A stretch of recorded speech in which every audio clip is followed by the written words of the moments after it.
À ce qui paraît, l'Afrique est le berceau de l'humanité. En d'autres termes, elle est la mère de toute cette belle diversité de cités.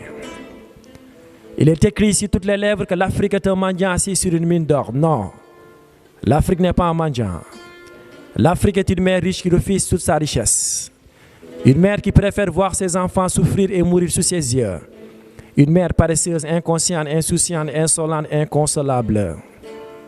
Elle a préféré la faim et la soif à la place de l'abondance et du festin.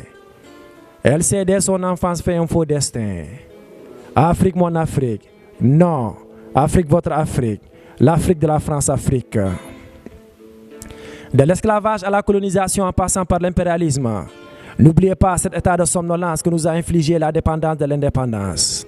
Oh Afrique, Afrique des braves guerriers au corps de lion et au sang d'esclaves, noyés dans l'opulence de ses propres ressources, trahis et pillés par ses propres fake dignes fils, accro à la politique politicienne. Ici, l'eau n'étanche plus la soif, il faut s'emparer du pouvoir. La corruption a donné naissance à un vieux bébé que j'appelle pour boire. Alors pour boire, il ne suffit plus d'avoir un pot, mais il faut avoir un peu, voire plus de sang sur la peau.